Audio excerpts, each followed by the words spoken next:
Normally I give a little tease, but I'm so proud of these things I'm going to give you a proper look at them before I show you how I made them. Still here? Excellent.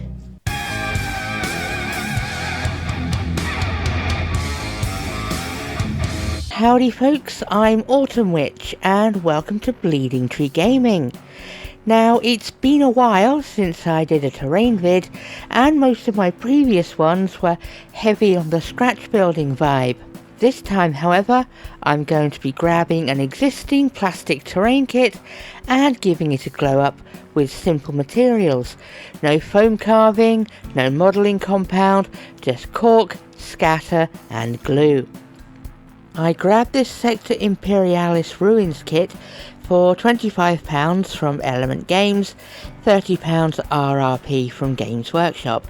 It's a reasonable price for a GW product, but if you want to go super cheap, you could grab some MDF buildings instead. I have a range of MDF discs that I use for terrain.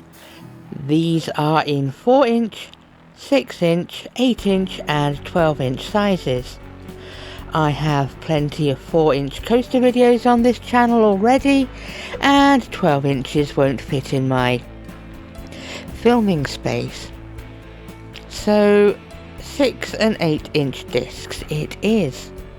I looked through my bits box as well as Warp Fiends. For what I wanted to do, I worked out I'd get 3 bases of ruins from the GW kit, but I wanted 4. I pinched a few bits from Warp Fiend to make my 4th. I also grabbed some scatter terrain and some 3D printed bits I did ages ago, such as these dead generic soldiers that look rather Cadian, and a statue of a not Sister of Battle with a big chainsword. Vroom vroom heretic scum. I got some 5mm cork sheeting for foundation material and a pack of 1mm cork sheets to act as tiling. I also have a lot of scatter materials, such as some bags of Geek Gaming Army Painter scatter and plenty of super glue to hold it down. It would be cheaper to use watered down PVA, but super glue is much faster and I was working to a release deadline for this video. For the shape of the buildings, the last thing I wanted is the standard L-shaped building corner. This kit lets you assemble it as an octagonal building, so I did that for 2 of them, and for the other 2 I chose to model some interior walls as still standing too. I decided to use the thicker cork sheeting as a foundation material to give the buildings a stepped aspect above the ground. It can look a bit daft when a building is flush to the tabletop, and that extra few millimeters of height at this scale is noticeable. Of course, in keeping with the ruined nature of the buildings, I made sure the floor was torn up too. Little islands of cork give the impression that floors have been gouged through or blown up or both. Now for the interiors. It was a case of playing around with composition, and this continues to be altered during later steps. So if you see something suddenly appear or disappear from the pieces, that is why. I wanted to make the most of the space on these pieces and not hamper troop placements. I set myself the aim of being able to fit a full squad of Space Marines on each base, and worked around that idea. Although 10 Terminators might be a stretch. I then cut some of the thin MDF sheets into 1cm by 1cm squares and laid them as tiles in patches over the floors. I kept a slightly larger and non-uniform gap between them so as to show up better from a gaming distance. Both sizes of cork sheet have adhesive backing, which is great for holding it all in place before sealing down with glue. The not sister statue went to the centre of the more mechanicum looking one. I popped dead soldiers around a couple of the bases. I added an old, slightly misprinted sarcophagus to the one I'm calling the chapel, and a dead 3D printed warrior in power armor that is absolutely not a space marine went on the piece I'm calling the Barracks. So I have plenty of Grimdark City rubble and ballast stones from Geek Gaming Scenics, as well as cork rocks by the Army Painter. These go everywhere, being brushed into recesses and lightly swept away from any details on the floor tiles. However, I brush lightly over the tiles to keep the finer elements in the gaps between them. These layers may look extensive, but these will just be the first layer. There will be another layer added towards the end of the build. Don't worry about gaps in certain pieces, these will be filled in later. Before moving on to painting, I go over the bare areas with watered down Vallejo ground texture. The colour doesn't matter as it's going to be primed over in the next step.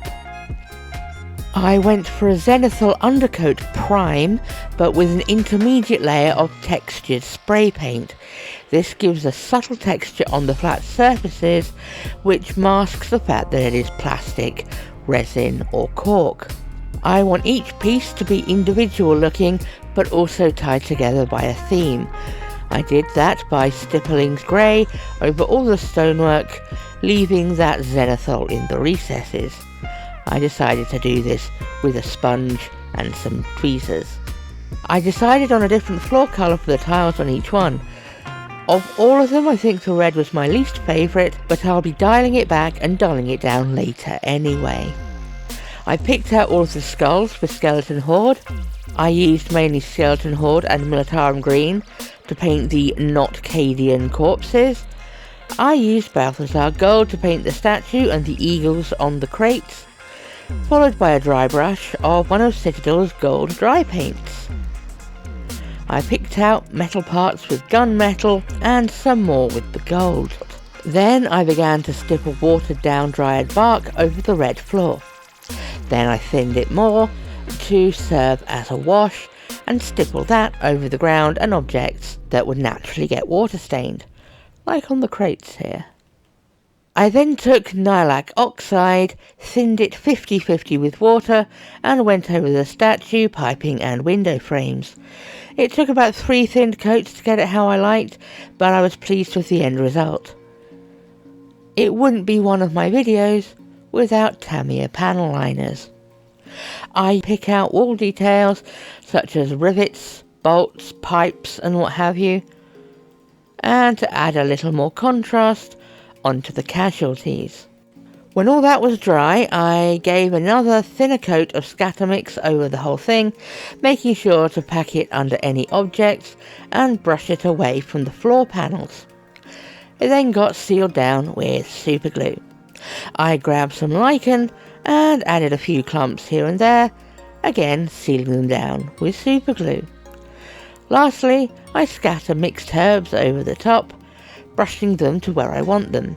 This ties them in to the rest of my forest terrain pieces that you can go back and watch on the channel. Finally, I sealed everything down properly and just leave it all to set. Oh, and I added a few grass tufts too. So, here we have 4 large ruins made from one GW kit and a couple of braided bits boxes. It was pretty quick and easy and no burning my fingers on hot glue or foam cutters. Result: I'll leave you with some fancy shots of them integrated with the rest of my terrain from the previous videos. I'd just like to ask you to like, share and subscribe to help the channel out. It would be much appreciated. I'm Autumn Witch, and I'll catch you next time on Bleeding Tree Gaming.